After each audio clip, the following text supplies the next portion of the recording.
Hi. Hi, I hope you're having a good Wednesday. So, this is the third of a mini series of talks, and today I'm talking about the power of our breath. Now, I've got 10 minutes.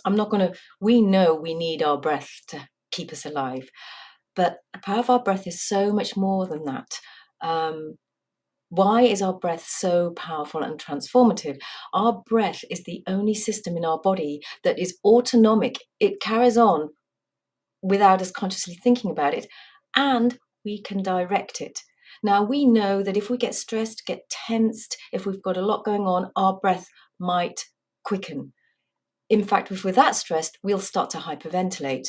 And this causes all sorts of problems because we don't get oxygen going through to our body properly. We get aches, pains, tingles. We don't sleep well. Okay. The reason why I talk about this is because I have given treatments over the years to people as a therapist. The minute I put my hands on their backs, I can sense and feel that they're not breathing properly. In fact, I would say every single person, unless they were a yoga, even then, every single person does not breathe properly. So I bet you any money that you don't breathe fully and you don't breathe properly. And when we don't breathe properly, about 10% of air in the base of our lungs never moves. It's kind of stale and stagnant there, which is pretty gross, right? Now, we many of us may know through mindfulness practices, through yoga practices, when we extend our exhalation, we tap into our parasympathetic. So, our rest and digest system. So, a couple of weeks ago, I talked about how our nervous system connects our mind and our body. And when we breathe deeply and slowly, we can activate our vagus nerve, which is the main nerve that connects our whole physiology. It's the biggest, longest nerve that travels through our body. We need to keep it toned so that we are resilient, and uh, so that we are sort of on an even keel. Now, when we breathe deeply and we connect in that way and we tap into our parasympathetic system, it also releases our feel good hormones, our serotonin, our dopamine.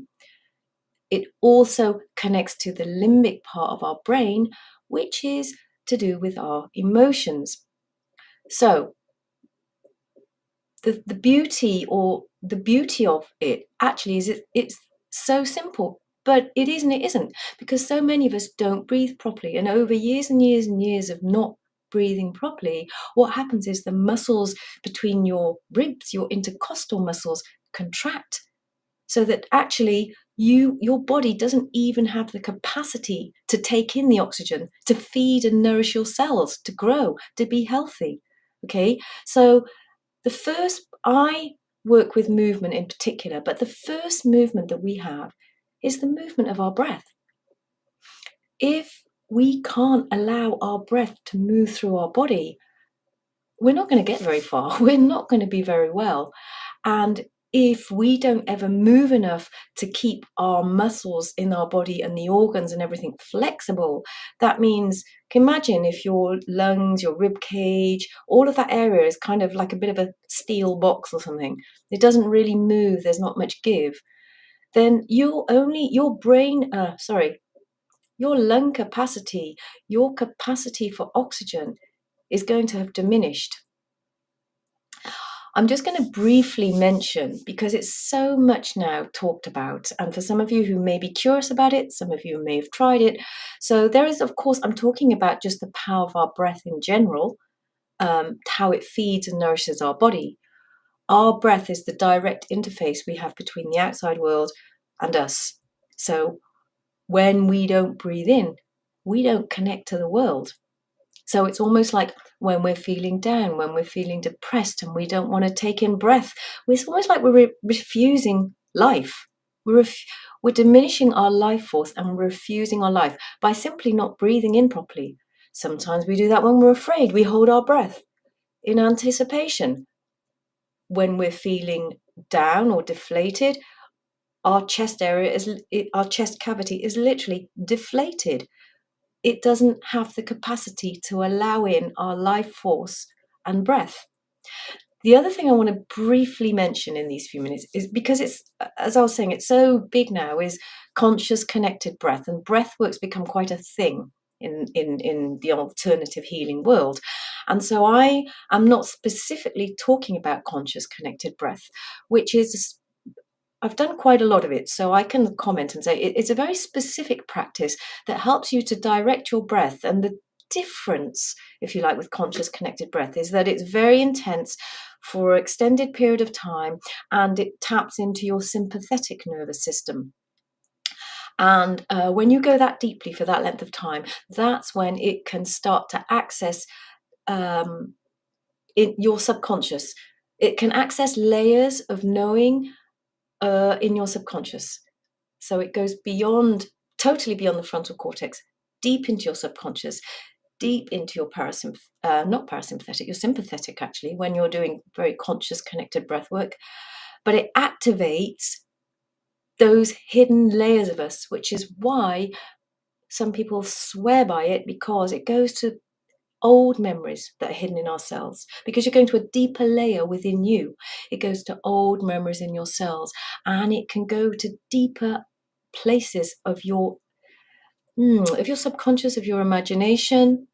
I actually saw my parents dancing in the sky after one breathwork session last year. No, 2 years ago now. Yes, that was very powerful for me. I have visited my childhood memories. I'm not a breathwork practitioner per se, but I use breath as part of how it can connect to and travel, move in our bodies and help our bodies to move. So if we don't breathe properly, we're not going to be able to move properly. The two are completely connected, and the two are both about allowing in our life force. So yeah, I need to check how I can get questions up on this. So apologies for my lack of technical know-how. I hope that was useful. I hope that was interesting. Please do drop a comment below if you've got any questions, anything that's come up for you, anything you're not sure about. I am holding a class this evening, the last of a series to help you get into your body. I start from a very gentle somatic warm-up, help you get into your body, help you open up, help you access different parts of yourself. And yes, I am creating some new materials, new freebie, because what I do helps you to access those deeper parts of yourself that perhaps you are not, that you've cut yourself off from because of here, because of conditioning, because of here and fear, all of that you've cut yourself off from, that stops you from being able to actualize all the incredible gifts that you have in the world. I would like to support you to access your amazing, awesome gifts, skills, ideas, or your creativity. And I do that with Neo Dance. So I hope you enjoyed this mini talk. Enjoy the rest of your lunchtime on your Wednesday, and see you soon. And just, yes, I've got a class tonight from 6 till 8. So hope